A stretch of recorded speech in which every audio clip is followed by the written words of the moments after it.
morning, students. Today, I will teach you the chapter 1, that is nutrition in plants.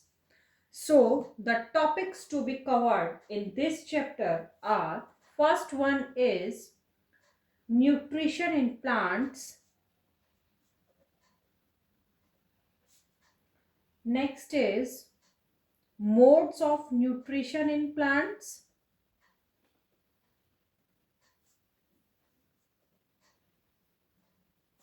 after that, autotrophic nutrition,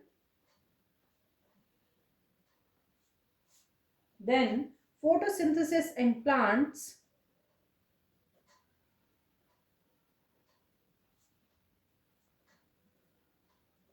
then heterotrophic nutrition,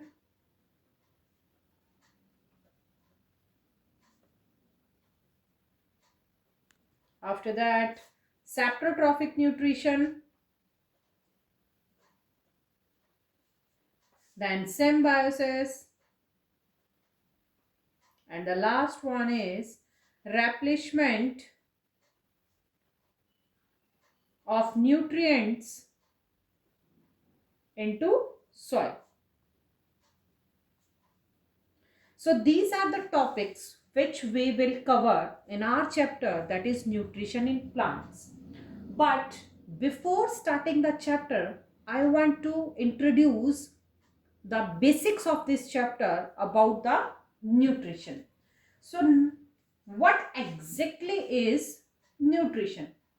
From where this nutrition is coming up? Now let's start from the very basic. We talk about the living organisms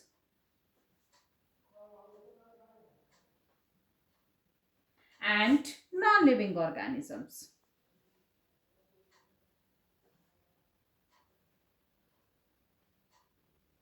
So what is the basic thing that distinguish the living organisms from non-living organisms? There are a lot of things which are non-living, as you all know that we can say table, chair, guitar, fan, etc. There are so many. And there are lots of things which are living, like there are so many animals, birds, reptiles. There are so many categories that comes under this. And trees, in trees, herbs, shrubs, there are so many again. After that, human beings. Now we can say that anything which is living inside that their bodies, basic processes are working. Now, basic processes. Like for an example, we talk about an elephant. Uh, I'm taking an example. An elephant. Elephant needs food. If we stop giving food to elephant, then what will happen? It will start becoming weak, and over a period of time, it will fall ill, and it can even die. And once it dies, it will no more breathing. If you think about a chair, do you think a chair needs a food or water? A chair needs oxygen? No, none of these. Why? Because all these needs are not there, because there are no processes which are happening inside the body of a chair. But if you look at the body of an elephant, inside the body, so many processes occurring all the time. For an example, if I'm talking about the living organisms, breathing. Breathing. So, respiration process is there. Elephant or living organisms, we can say eating, digestion process is there. Circulation is happening because blood circulate in different parts of the body. So all these processes which takes place inside the body of in living organisms, they are called life processes. And these life processes actually distinguish the living organisms from the non-living organisms. Now, what are the different life processes? What are the different life processes that happen inside in every living organisms? Some of them, first I'll talk about nutrition. Nutrition. What is nutrition? Nutrition is nothing but it is related to food, or it is all about intake of food.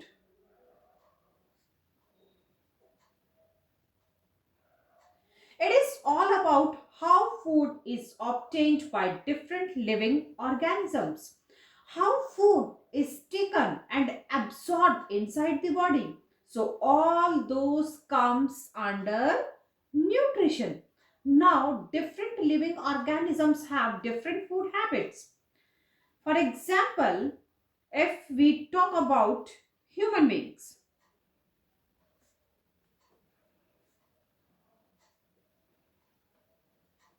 human beings eat both plants as well as animals. Some of human beings are vegetarian and some of them are non-vegetarian. Related to this, some are carnivorous, omnivorous. There are so many that we have already studied in previous classes. If I can say about starfish, the food which starfish eats is quite different from human beings.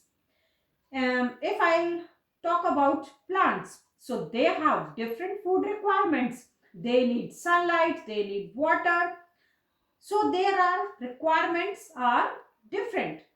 Nutrition is one important life process because through nutrition it provides food to that living organism, and that food provides energy to the living organisms to perform various activities. This is all about the nutrition. Another life process is respiration.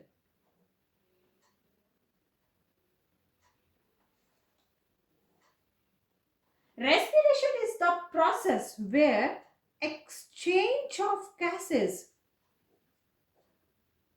takes place. Basically, your breathing. So, when we breathe, what do?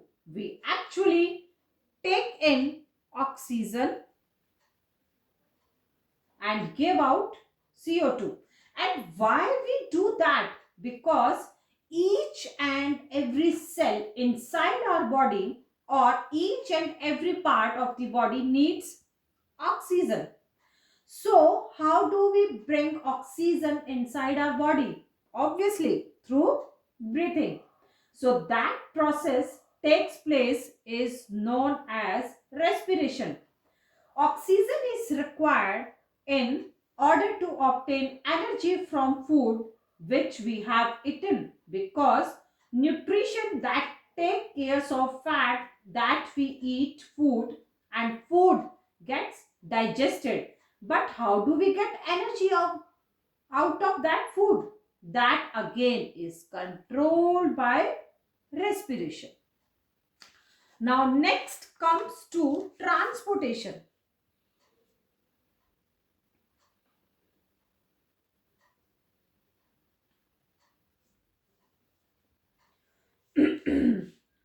Now food is prepared,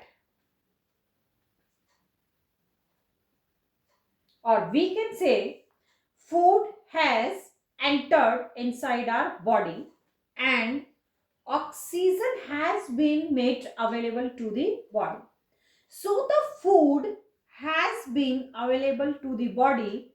Now that food needs to be transported to different parts of our body.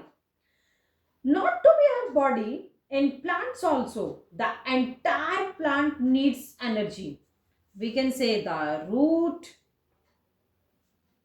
the shoot, the stem, the flower, everything needs energy. So the transportation, that is circulation of food, takes place in this process. Next is excretion.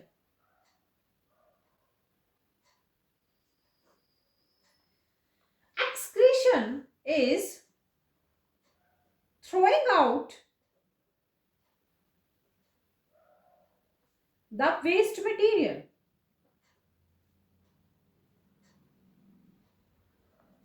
Now the body does not want waste. So all the waste material thrown out the body through excretion. Next one is control and coordination.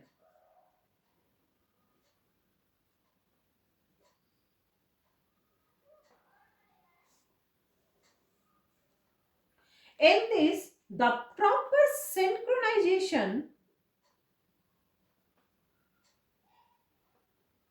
is maintained between different organs of the body.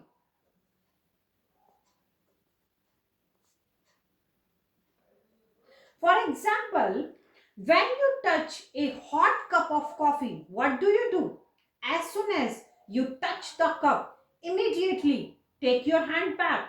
So, you took your hand back. Why? Because your mind instructed your hand to come back. So, basically, there was a synchronization or coordination between coordination between your mind and your hand. So all these type of coordination or synchronized movements of our body fall under control and coordination. The next one is reproduction.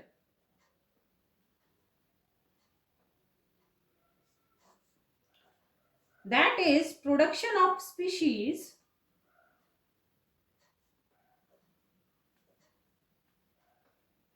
or we can say production of organisms of similar kinds, generations after generations.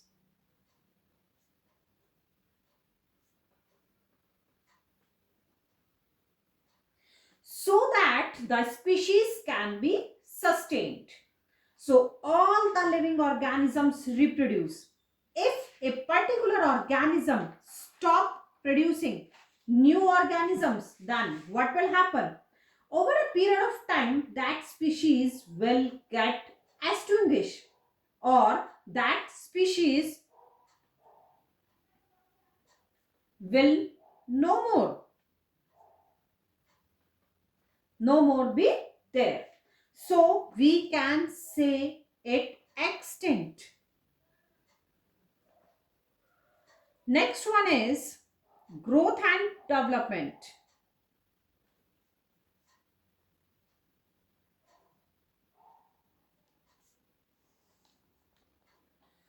So you see, baby is born and after 10 years, the baby is like quite big, or young boy. Again after 20 years, he has grown into man.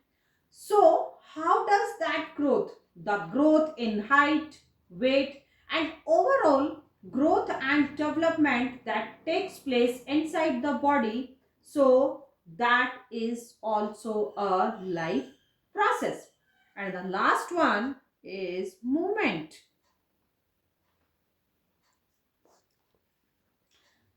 A lot of organisms are capable of moving from one place to another.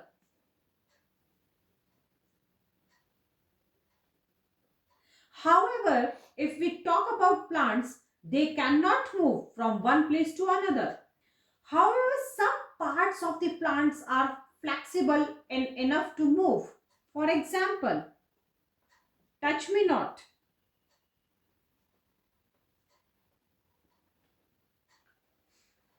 That plant is also known as chui mui in Hindi. So when you touch the plant, what happened is it is just shrinks. So that movement is present in plants also. So there are various life processes which takes place inside the body of every living organisms. These are the basics of this chapter. And next session we will cover these topics. So for today, thank you so much students and take care. Bye bye.